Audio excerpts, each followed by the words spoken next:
Hello, my dear child.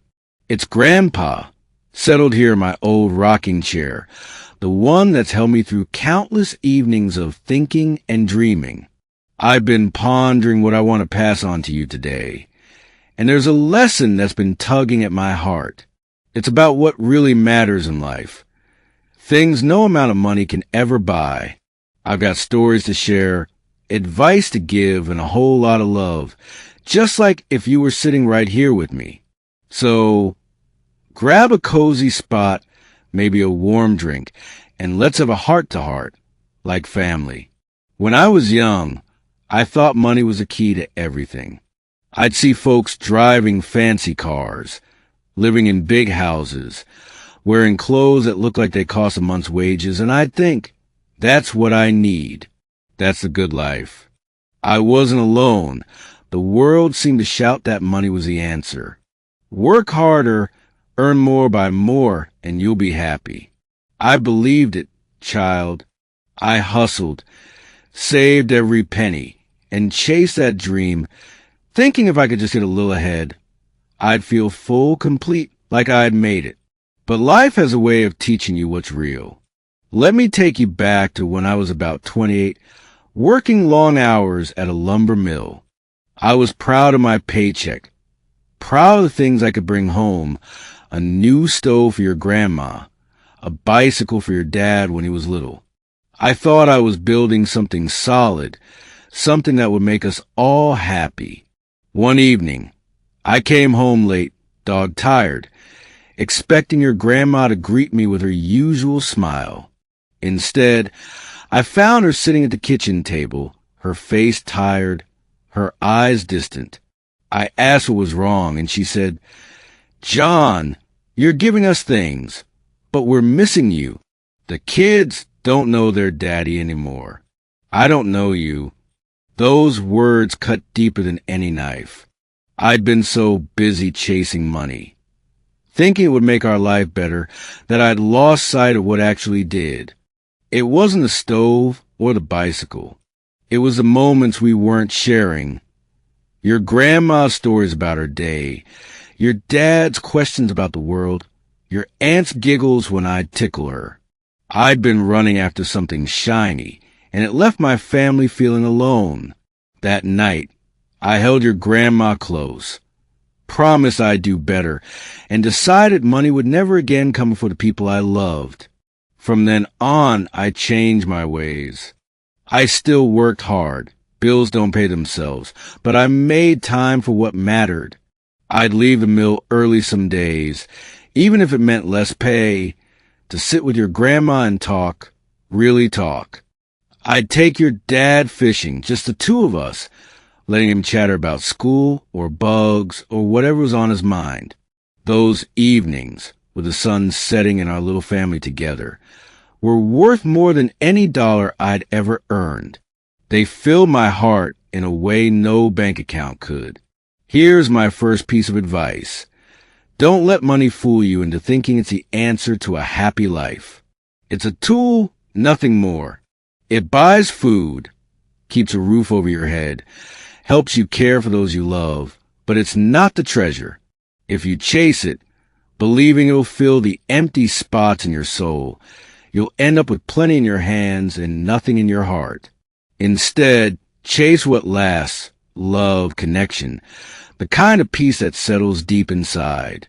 Those are the things that make life rich, no matter what's in your wallet. Let me tell you another story, one that drove this lesson home. When your dad was about 12, we hit a lean year. The mill slowed down, and I was out of work for a spell. Money was tight, and I felt like I was failing you all. Christmas was coming, and I worried the kids would be disappointed with a holiday that looked thin. I could only afford a small tree, some second-hand toys, and a few treats your grandma baked. I was heavy with shame, thinking I hadn't given you what you deserved. But on Christmas morning, your dad woke up beaming, running to that scrappy tree like it was a palace. He didn't care about the gifts. He was just happy we were together, laughing over burnt muffins, singing carols so loud the neighbors probably heard. Later, he climbed into my lap and said, "This is the best day, Pa." That moment, child, taught me happiness isn't bought. It's built with love and presence. Here's more advice. Hold tight to what money can't buy. First, there's love. Real love. The kind that holds you up when you're crumbling, the kind that makes you feel seen, comes from time and heart, not a paycheck. I think of your grandma, how she'd sit with me when I was worried, her hand in mine, asking nothing but my honesty. We didn't have much, but we had each other, and that was everything. Find your people, child, your family, your friends, anyone who makes you feel home, and give them your time. Call them, share a meal, listen to their dreams. That's wealth no bank can hold. Money can't buy peace either. I've known folks with big fortunes who couldn't rest, their minds racing with stress or greed. Peace comes from living right, from knowing you've been kind, honest, and true. I remember a summer night, sitting on our porch with a glass of iced tea, your grandma humming inside, the kids playing in the yard. We were scraping by, but I felt calm, grateful for the breeze, for the love that filled our little house. That's peace, and you can't put a price on it. Try this. Each evening, think of one thing that brought you joy, a smile from a stranger, a song you love, a moment you felt still. Let that gratitude sink in, and you'll find peace grows like a quiet stream. And child, money can't buy purpose. I've seen people with fancy titles and fat wallets still lost, wondering why they're here. Purpose is what wakes you up, what makes your heart sing. For me, it was raising my family, teaching your dad and aunt to be good people, helping neighbors when they needed a hand.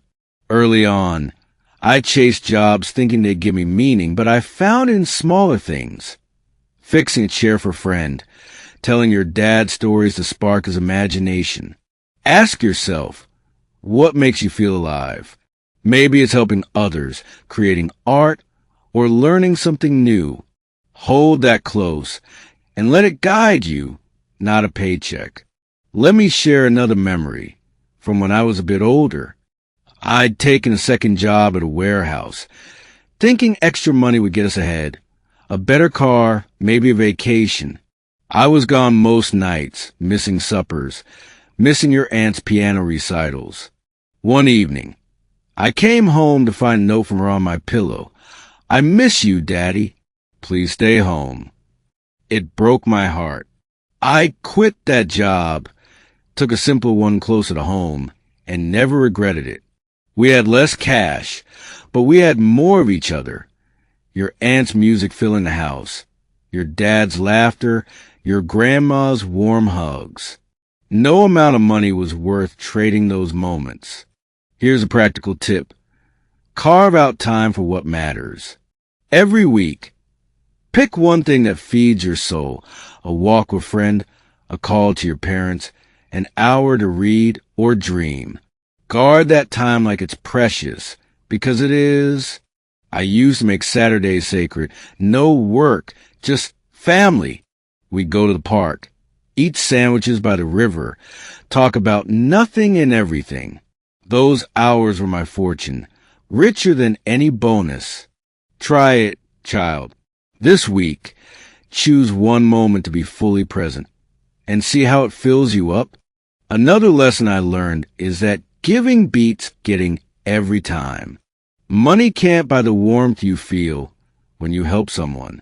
I remember a winter when our neighbor, Mr. Thompson, was laid up too sick to shovel his walk.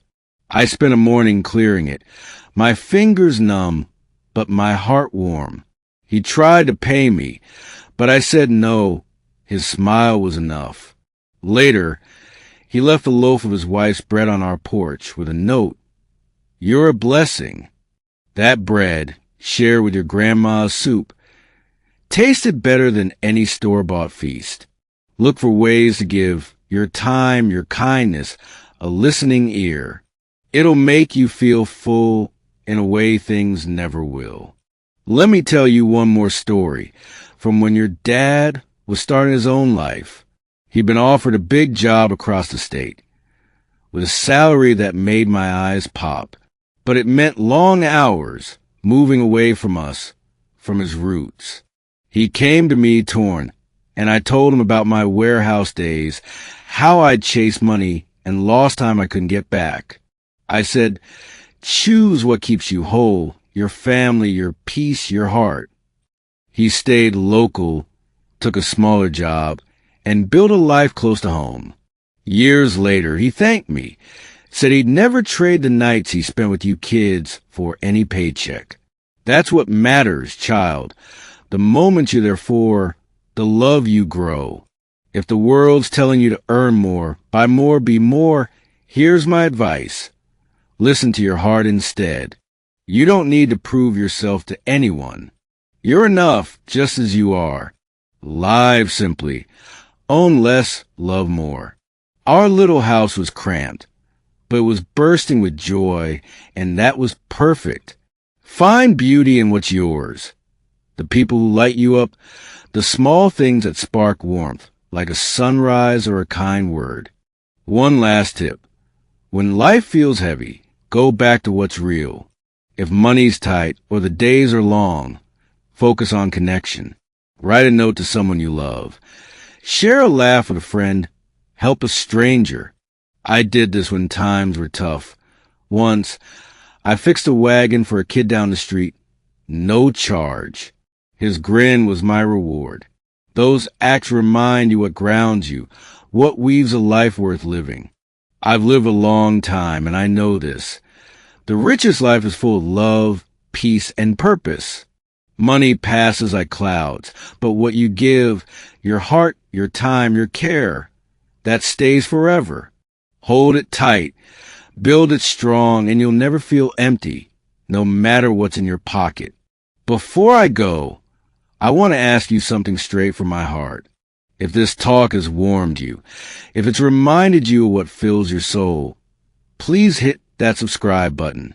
It's not just a click. It's a way to join this family, to sit with me every week and share these stories and lessons.